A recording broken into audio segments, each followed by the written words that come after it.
Coucou, c'est Rova et bienvenue dans cette nouvelle vidéo. Pas du tout Fury pour changer, mais vous inquiétez pas, les 4 prochaines vidéos sur la chaîne seront 100% Fury. Vous allez voir, vous devriez bien aimer, je pense. Donc là aujourd'hui, je voulais faire une autre vidéo sur une autre de mes passions. J'ai déjà fait les serpents, j'ai déjà fait Pokémon et on va continuer avec Yu-Gi-Oh aujourd'hui. Alors, je me suis remis à Yu-Gi-Oh tout récemment. Et j'avais envie de faire des unboxings de box, de cartes, etc. devant vous. Voilà, espérer tomber sur de bonnes choses et vous montrer ça en vidéo. Comme ça fait longtemps que je n'ai pas joué à Yu-Gi-Oh, je me suis pris quelques extensions qui me semblaient intéressantes. Donc on va commencer par ouvrir ceci, le dévastateur de duel. Alors pourquoi je commence par ça? Surtout parce que ça va permettre de vous expliquer à peu près où en est Yu-Gi-Oh pour les personnes qui ont connu le jeu avant avec carte magie, carte monstre, carte piège. Tu attaques les monstres de ton adversaire avec tes monstres pour gagner en lui enlevant ses points de vie. Voilà, ça c'est vraiment la base de la base. Le jeu s'est beaucoup complexifié avec le temps et avec le dévastateur de duel. Alors déjà on va pouvoir choper plein de bonnes cartes parce que c'est toujours les mêmes cartes qui sont dedans et c'est vraiment des bons trucs pour les decks aujourd'hui. Et étant donné que ce sont des choses qui sont bien pour les decks d'aujourd'hui, ça va me permettre du coup de vous expliquer à peu près où en est le jeu, ce qui a changé, comment les choses ont évolué. Donc on va commencer tout de suite avec l'ouverture de la boîte du dévastateur de duel. C'est parti. Donc c'est une très grosse boîte, hein. Clairement elle est assez énorme. Heureusement elle s'ouvre très facilement. Voilà. Et croyez-moi, la boîte est vraiment très grosse au vu de ce qu'il y a dedans. Il pouvait faire une boîte beaucoup plus petite. Donc voilà. Ça vous sert aussi de boîte de rangement, l'air de rien. Hein. Moi, je m'en servirai comme boîte de rangement. Donc vous voyez, ça, je crois qu'on a une quarantaine ou une cinquantaine de cartes dans l'extension. Mais c'est que des cartes intéressantes. Donc je garde la petite boîte pour ranger mes cartes. Alors qu'est-ce que c'est que ça? Ouh, c'est joli. Ça doit être des cartes collector, je pense, quelque chose. Field Center. Oui, je crois que c'est des cartes à mettre entre les deux terrains des joueurs pour décorer. Bref, ça ne sert pas à grand chose, c'est joli, on aime bien. Vous avez Pegasus, vous avez Joey, mais c'est pas du coup ce qui nous intéresse aujourd'hui. Nous, ce qui nous intéresse aujourd'hui, c'est ce petit paquet-là. Et dans ce petit paquet-là, il y a plein de choses. Donc on va regarder ça tout de suite, on va juste réussir à ouvrir. Il me semble qu'ils font des ouvertures faciles maintenant sur leur booster. Oh oui, regardez.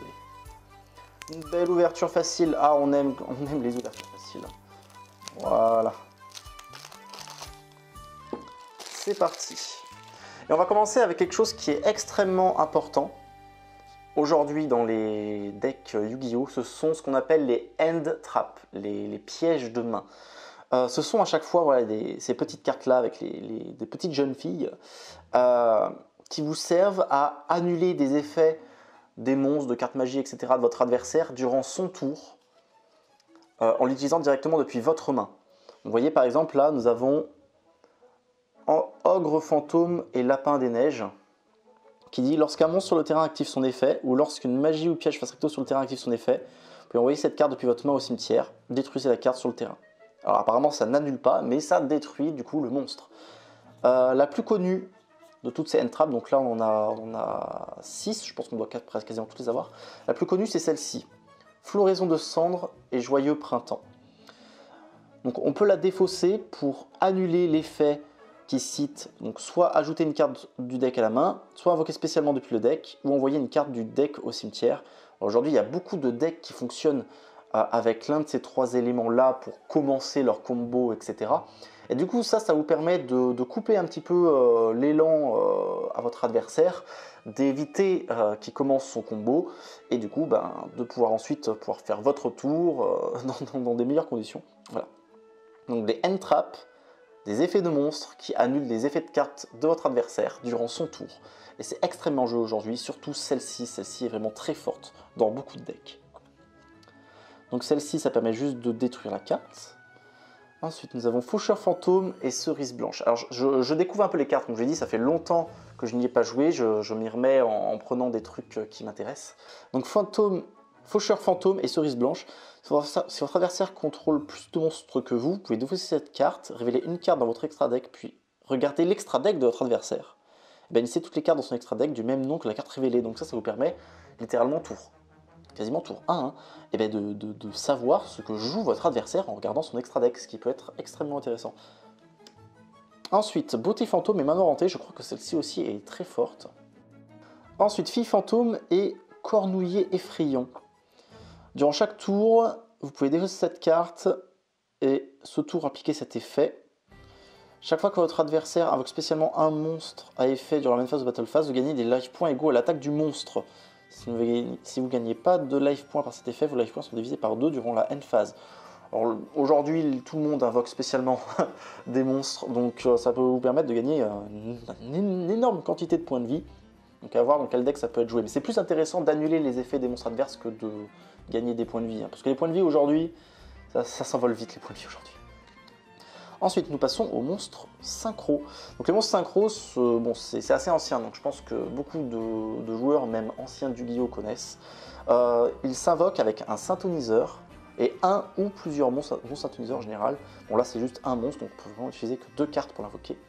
Les monstres synthoniseurs, c'est marqué sur les cartes directement, vous voyez, synthoniseur. Et vous allez avoir des cartes qui ne sont pas synthoniseurs, donc par exemple celle-ci, quand c'est pas marqué synthoniseur, simplement c'est pas un monstre synthoniseur. Et comment on invoque une carte blanche comme ça? Il faut avoir du coup les monstres qu'il vous faut sur le terrain. Vous les prenez, vous les envoyez au cimetière, et vous pouvez invoquer du coup depuis votre extra deck un monstre du coup synchro dont le niveau est égal au cumul des niveaux des monstres que vous avez envoyés. Donc là il vous fallait un synthoniseur, un monstre non synthoniseur, un synthoniseur, un monstre non synthoniseur. Bon là le cumul des niveaux ça fait 4, normalement pour invoquer lui il faudrait que ça fasse 5, mais vous avez compris le concept. Kélior, allié de la justice. Au début de la Dommage Steps, cette carte combat un monstre non TNF Restricto, détruisez le monstre. Donc lui il attaque, ça détruit sans le détruire lui et sans infliger de dommages à qui que ce soit. Donc ça peut être potentiellement assez fort. Ou Brionac, Dragon de la Barrière de Glace. Alors ça je peux vous le dire que c'est péter sa mère comme carte. Alors, un monstre synthoniseur plus un monstre non synthoniseur, 2300 d'attaque, niveau 6. Vous pouvez défausser un nombre de votre choix de cartes au cimetière, puis cibler le même nombre de cartes contrôlées par votre adversaire, renvoyer les cartes à la main. Donc autant vous pouvez envoyer tout le terrain de votre adversaire dans sa main, et après vous le tuez en un tour, donc cette carte peut être vraiment très forte. Horus Métaphysique, donc un autre monstre synchro. Ça a l'air d'être une carte assez polyvalente, mais il me semble pas qu'elle est très jouée celle-ci. Dragon Rose Noir, alors ça c'est assez ancien comme carte, encore une fois, c'est le tout début des synchros. Bon, si vous jouez un deck plante, il a un effet qui est très fort, qui vous permet de réduire à 0 les points d'attaque d'un monstre de votre adversaire, mais son effet le plus utilisé, c'est celui de pouvoir détruire littéralement tout le terrain de votre adversaire et le vôtre lorsqu'il est invoqué. Donc là, ça peut être très sympathique. Ouh, Dragon rapide de l'aile claire. Alors c'est un monstre synchro et pendule. Alors un monstre pendule, qu'est-ce que c'est? C'est un peu compliqué.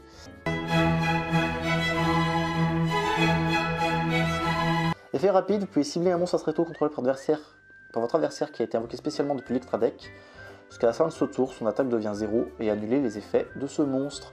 Un effet que vous pouvez même utiliser durant le tour de votre adversaire, donc ça peut être très très fort.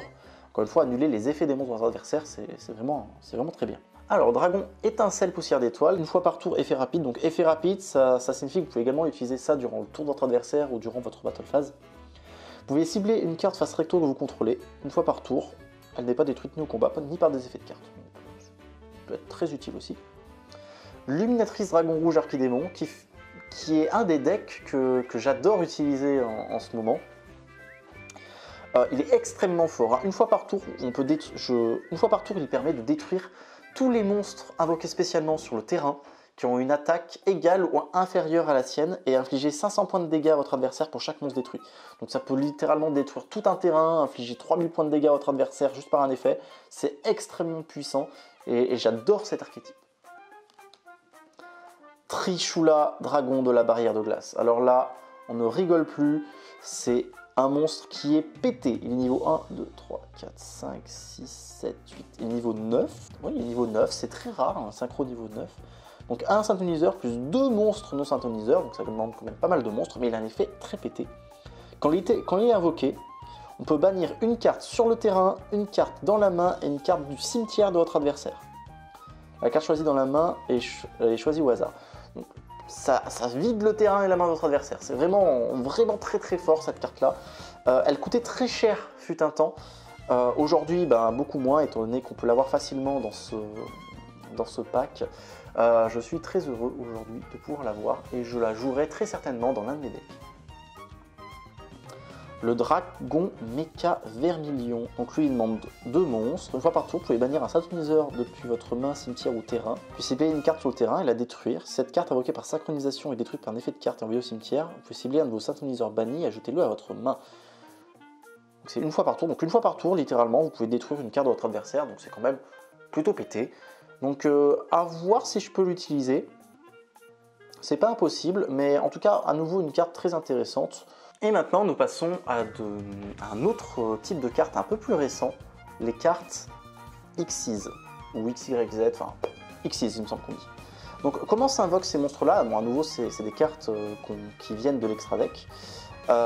C'est encore plus simple que les monstres synchro. Donc bien sûr, à chaque fois, vous lisez les monstres, vous lisez sur la carte les conditions d'invocation. Donc lui, c'est 2 monstres de niveau 4. Donc comment on l'invoque depuis l'extra deck? Bon, imaginons que les monstres soient de niveau 4. Voilà. Il faut à nouveau que les monstres soient sur vos terrains. Et du coup, si vous avez 2 monstres de niveau 4 sur votre terrain, vous pouvez les empiler et invoquer la carte XYZ au-dessus.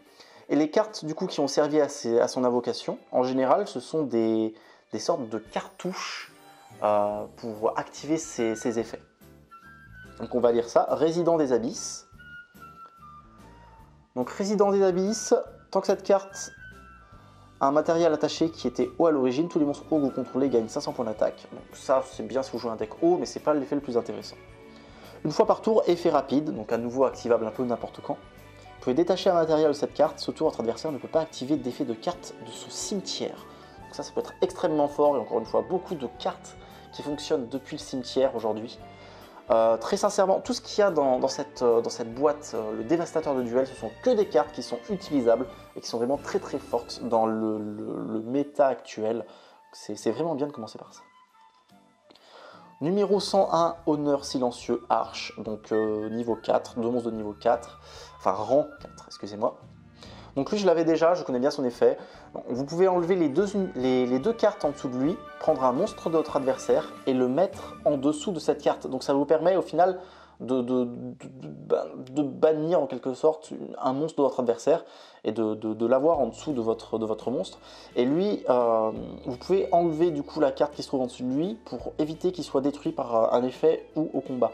Donc c'est très sympathique pour se débarrasser des monstres adverses.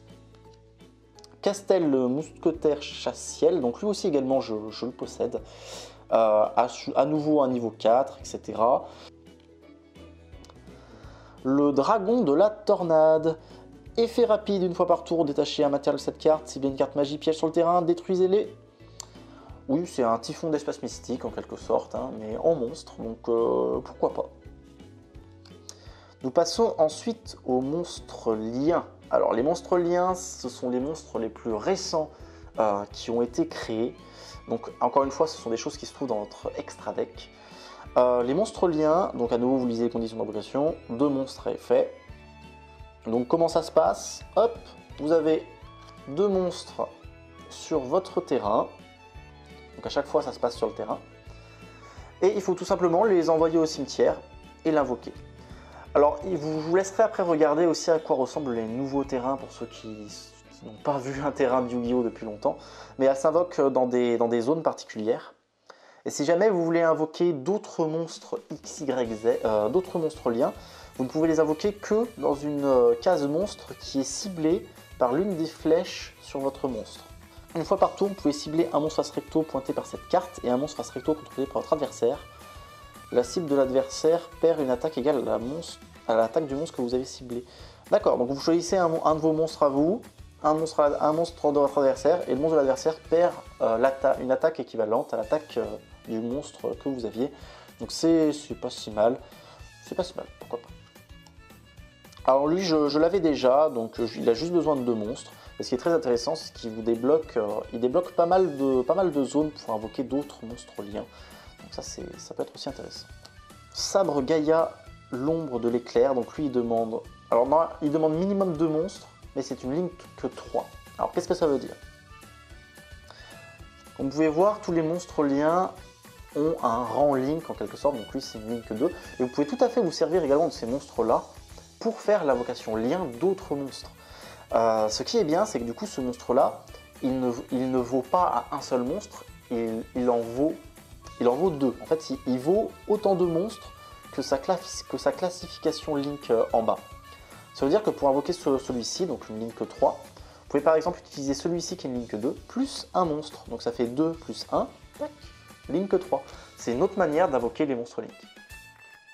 Donc lui, il permet surtout de débloquer des zones aussi pour pouvoir invoquer d'autres monstres Link.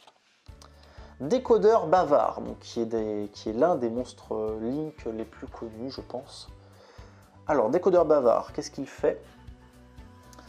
Il gagne 500 points d'attaque pour chaque monstre pointé par cette carte.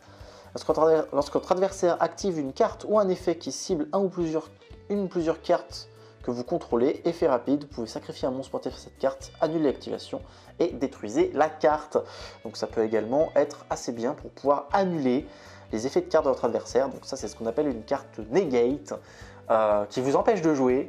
C'est pas du tout fun de se battre contre des cartes comme ça. Mais bon, faut faire avec. Si vous voulez éviter que votre adversaire invoque des negates ou des choses qui puissent vous gêner, eh bien écoutez, vous utilisez les end traps. Les end traps, elles sont là pour éviter que que votre adversaire ne sorte des gros tons qui vous empêchent de jouer. C'est la seule chose aujourd'hui qui m'énerve un peu dans Yu-Gi-Oh! C'est que les premiers tours, en général, des joueurs, ils vous invoquent 500 monstres, qui vous annulent une plâtrée de choses, et au final, quand c'est à vous de jouer, bah, vous avez déjà perdu. Vous ne pouvez pas jouer. Donc les end traps aujourd'hui sont très importants. Malheureusement, c'est comme ça. Décodeur bavard étendu. Donc 2 monstres à effet, mais c'est une ligne que 3, donc il a besoin de 3 monstres normalement. Devient décodeur bavard quand il est sur le terrain. Il gagne 500 points d'attaque pour chaque monstre pointé par cette carte. Et durant la battle phase, si un monstre pointé par cette carte est détruit au combat et envoyé au cimetière, durant chaque battle phase de ce tour, cette carte peut faire une seconde attaque. D'accord, donc c'est pour pouvoir attaquer un maximum votre adversaire. Les artworks sont vraiment très jolis. Allez, on continue avec le dragon bombe topologique. Alors, dragon bombe topologique, qu'est-ce que ça brille encore?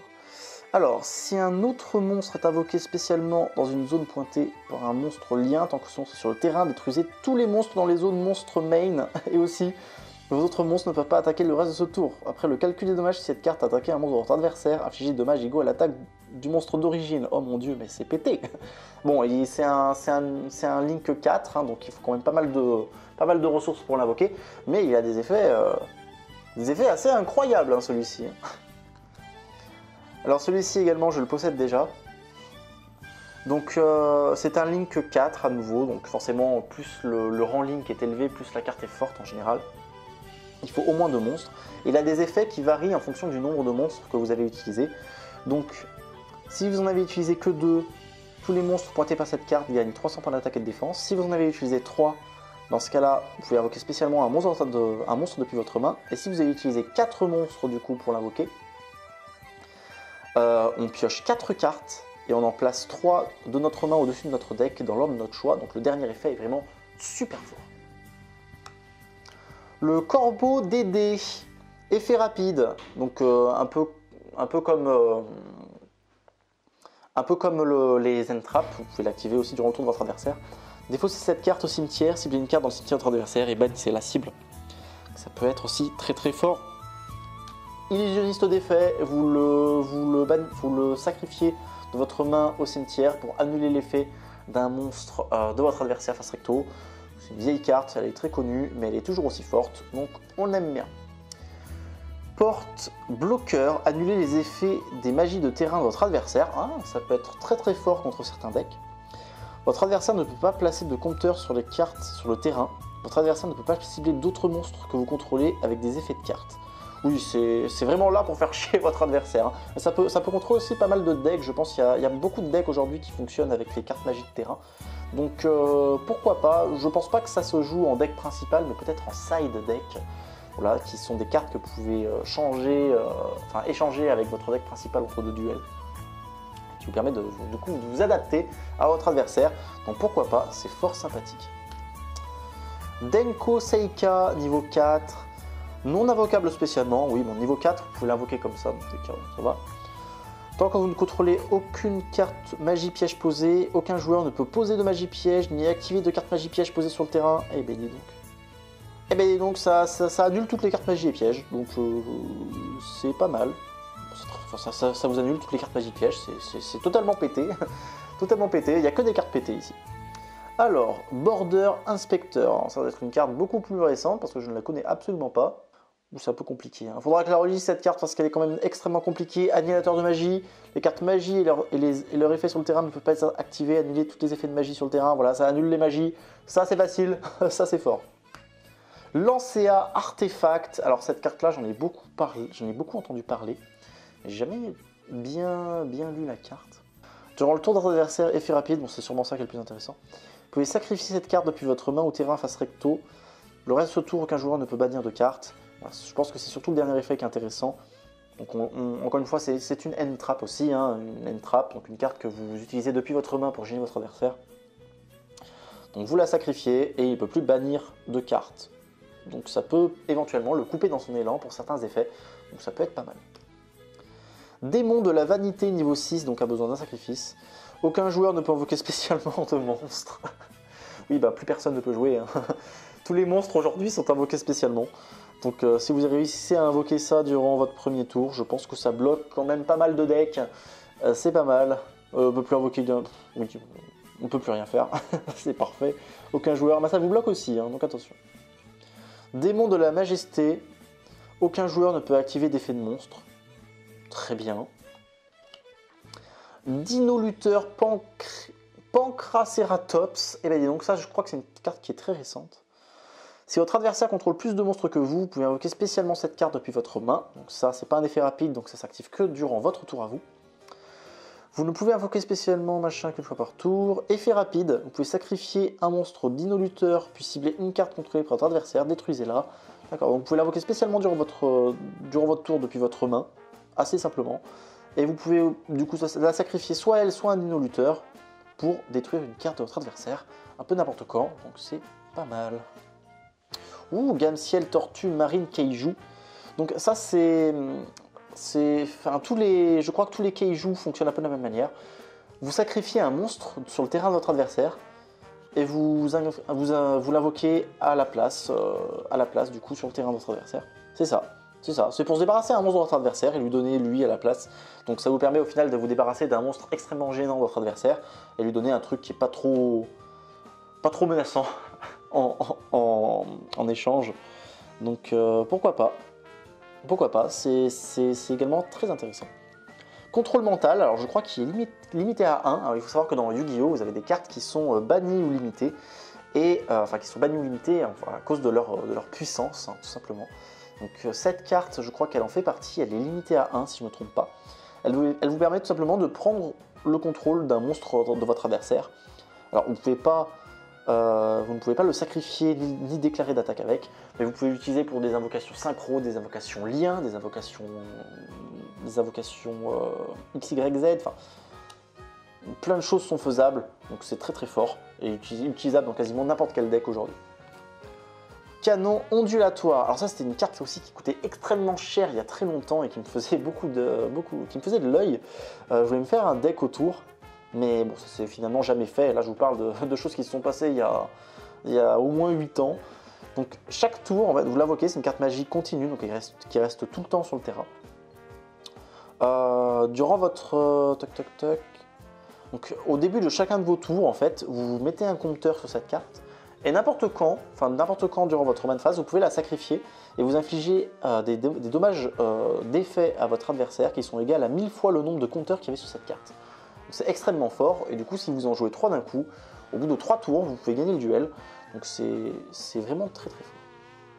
Super polymérisation, alors ça je pense que c'est l'une des cartes les plus utilisées, alors pas forcément en main deck mais en side deck je pense, tout le monde l'utilise. Vous défaussez une carte et vous invoquez un monstre fusion depuis votre extra deck en utilisant des monstres présents sur le terrain. Et le terrain, ça veut dire le vôtre et celui de votre adversaire. Donc vous pouvez fusionner des monstres de votre adversaire, vous en débarrasser pour invoquer un gros ton depuis votre extra deck. Donc c'est super fort et c'est très joué. Je sais plus si elle est limitée, faudra que je regarde, mais c'est vraiment très très fort. Livre de l'éclipse. Changer tous les monstres face recto sur le terrain en position de défense face verso. Alors déjà ça c'est extrêmement fort. Mais déjà rien que le premier effet, en plus une magie rapide que vous pouvez un peu jouer comme une piège. Retourner tous les monstres de votre adversaire en mode défense face verso, c'est extrêmement fort. Du coup, il peut plus les utiliser pour des invocations liens, Xyz, etc. C'est assez fort. Cimetière silencieux, carte magie rapide, défausser une carte. Les effets activés depuis le cimetière ce tour sont annulés. Pourquoi pas? Je pense qu'il y a mieux. Les end traps en général sont mieux là. Vous devez défausser une carte, donc c'est du 2 contre 1 en quelque sorte. C'est un peu moins fort que ce qu'on a vu avant. Cyclone cosmique, payez 1000 points de vie, ciblez une carte magie de terrain, magie ou piège sur le terrain, bannissez-le. Ça aussi c'est très très joué aujourd'hui, je suis content de l'avoir, merci. Appelé par la tombe, ciblez un monstre dans le cimetière de votre adversaire, bannissez-le. Et jusqu'à la fin de ce tour, les effets de cette carte sont annulés. Je crois aussi que c'est très très joué, elle est limitée à 1 cette carte, donc elle est un peu moins jouée aujourd'hui. Mais elle a connu vraiment son heure de gloire. On passe aux cartes pièges. Donc les cartes pièges, je pense, enfin j'ai l'impression... Les cartes pièges aujourd'hui sont très boudées au profit des pièges de main, enfin des end traps. Je pense que c'est ça, oui. Les end traps ont remplacé les cartes pièges. Aujourd'hui, les cartes pièges sont beaucoup moins jouées. Je trouve ça très dommage. Vous voyez, ce tour, tous les monstres envoyés au cimetière sont bannis à la place. Donc pourquoi pas, ça peut également beaucoup gêner votre adversaire. Intéressant, on la garde. Le typhon. Ciblez une carte magie piège sur une carte magie ou piège face recto sur le terrain, détruisez-le. Si votre adversaire contrôle minimum 2 cartes magie piège et que vous ne contrôlez aucune magie piège, vous pouvez activer cette carte depuis votre main. Ah, ça peut également servir d'end trap, ça du coup. Donc c'est un typhon d'espace mystique qui s'active depuis la main ou comme une carte piège tout simplement. Donc pourquoi pas. Apocryphe interdite. Qu'est-ce que c'est que cette carte? Déclarez un type de carte, de monstre, fusion XYZ. Si même 2 monstres du type déclaré sont sur le terrain, faites envoyer chaque joueur tous les monstres de ce type depuis leur terrain au cimetière. Oh mon dieu, c'est super fort. C'est super fort. Ça peut contrer beaucoup de decks s'ils jouent beaucoup sur les monstres X6 ou synchro par exemple. Fusion un peu moins, je pense. Dommage qu'il n'y ait pas lien qui soit marqué. Si ça avait été également marqué lien, je pense que c'est une carte qui serait over utilisée aujourd'hui. Voilà, c'est quand même assez fort. Barrière dimensionnelle. Ouh, c'est très joli. Elle est très très jolie cette carte. Déclarez un type de carte, de monstre, rituel, fusion, XYZ machin. Le reste de ce tour, aucun joueur ne peut invoquer spécialement de monstres de type déclaré. Et aussi annuler les effets de tous les monstres de ce type tant qu'ils sont sur le terrain. Donc ça peut être joué dans n'importe quel deck. Encore une fois, j'ai envie de vous dire, même en main deck, je pense, c'est très très fort. Parce que c'est... Oui, ça contre tout, hein, sauf les liens. À nouveau, encore une fois, les liens ont été oubliés dans l'équation. Mais ça annule tout le reste. Donc ça peut vraiment être génial, soit durant votre tour, soit durant le tour de votre adversaire. Très très fort. Le vent perdu, ciblez un monstre Astretto invoqué spécialement sur le terrain, annulez ses effets et son attaque est divisée par 2. Si un monstre invoqué spécialement depuis l'extra deck de votre adversaire, tant que cette carte est dans le cimetière, vous pouvez poser cette carte. Bannissez lorsqu'elle quitte le terrain. C'est assez fort aussi. Violent orage de poussière. Oh, on peut détruire 2 cartes magie piège sur le terrain. Vous ne pouvez pas mener votre battle phase le tour où vous activez cette carte. Ah, ça c'est dommage par contre. Décret royal, ça annule toutes les cartes pièges sur le terrain, donc ça c'est très connu, c'est très fort. Parfum anti-magie, chaque joueur doit poser les cartes magie avant de les activer, et ne peut pas les activer avant son prochain tour, après les avoir posées. D'accord. Donc ça permet de limiter un peu l'utilisation des cartes magie. Attention, ça vous affecte également vous aussi. Il ne peut n'y en avoir qu'un, bah, décidément on a vraiment que des bonnes cartes là-dedans. Très utilisé aussi aujourd'hui je crois, hein. Chaque joueur ne peut uniquement contrôler qu'un monstre de chaque type. Si un joueur contrôle minimum 2 monstres du même type, il doit en envoyer un au cimetière, jusqu'à contrôler qu'un seul monstre de ce type. Donc si vous jouez que des monstres du même type dans votre deck, c'est très bien pour vous. Vous n'aurez pas à sacrifier de monstres. Par contre, dès que l'adversaire joue plusieurs types de monstres, c'est vraiment très fort, hein. Ça peut à nouveau totalement empêcher votre adversaire de jouer. Très intéressant. Mouchard électronique. Lorsqu'une carte piège est activée, annulez l'activation et si vous le faites, mélangez-la dans le deck. C'est une carte contre piège, donc qui ne peut pas être annulée par beaucoup de... enfin qui peut être annulé que par d'autres cartes contre piège. C'est ce qu'il y a de plus fort en quelque sorte comme carte.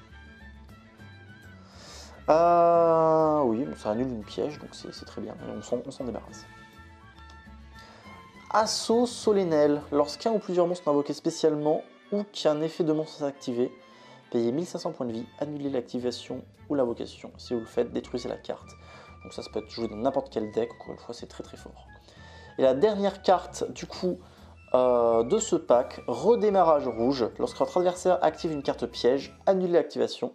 Posez la face verso, puis il peut poser une carte piège directement depuis son deck. Ouh, ça fait beaucoup de trucs avantageux pour votre adversaire, j'ai l'impression. Le reste de ce tour, votre adversaire ne peut pas activer de carte piège. Oh, vous pouvez activer cette carte depuis votre main en payant la moitié de vos life points. Donc c'est assez polyvalent, ça empêche votre adversaire d'activer trop de pièges, enfin d'activer des pièges tout court durant un tour. Donc pourquoi pas, ça m'a l'air pas mal. Donc voilà, on a fait le tour du dévastateur de duel. Donc bon, pour les personnes qui sont déjà à l'aise avec Yu-Gi-Oh, qui connaissent un peu tout ce qui se passe aujourd'hui, etc. Les petites explications que j'ai données en plus n'étaient pas forcément utiles, mais on a, en tout cas, dans ce pack, on a vraiment beaucoup de choses hyper intéressantes. Assaut solennel, j'adore. Il ne peut y en avoir qu'un, c'est génial. Qu'est-ce qui est bien aussi? Barrière dimensionnelle, ça m'a l'air très fort. Hiéroglyphe interdit aussi. Cyclone cosmique, c'est hyper fort. Super polymérisation, n'en parlons pas. Contrôle mental, lui aussi, il est super fort. Bon, les démons de la vanité, c'est très très fort. J'ai pas envie de les jouer et j'ai pas envie non plus de me retrouver contre ça personnellement. L'enquête artefact, je sais que c'est super fort. Illusionniste d'effet, corbeau d'aider, dragon bombe topologique, floraison de cendres et joyeux printemps, ça c'est super fort. Résident des abysses, c'est super fort. Trishula qui bannit, c'est ça, il bannit. Il bannit une carte de la main, du terrain, du cimetière de votre adversaire lorsqu'elle est invoquée, c'est hyper fort aussi. Luminatrice, c'est super fort. Et voilà, enfin, toutes les autres cartes là aussi sont très très bien, mais regardez déjà le nombre de cartes que je trouve overpétées, il y en a au moins une vingtaine, je pense. Elles sont toutes super fortes, voilà. Donc ça peut vraiment rentrer dans beaucoup de decks, ces cartes-là, pour gêner votre adversaire, surtout les end traps aujourd'hui. Je trouve ça un peu dommage, mais on ne jure que par ça aujourd'hui. Donc je suis très content d'avoir pu faire cette vidéo. Les cartes sont vraiment très très belles, très très fortes. Je vais vous préparer bientôt également une autre vidéo sur Yu-Gi-Oh! Je vais vous faire l'ouverture de ça. Ça coûte très cher ce truc là. Hein. Mais du coup je vais vous tourner une autre vidéo où je vous fais l'ouverture de ce display. Donc là par contre c'est des cartes qui sont totalement au hasard dedans. Je ne sais pas ce que je vais avoir. On va regarder ça ensemble en vidéo. En tout cas, merci beaucoup d'avoir regardé déjà cette première vidéo là. J'espère que ça vous a intéressé. Et on se retrouve très vite pour la prochaine vidéo, du coup sous l'ouverture de ce display rond.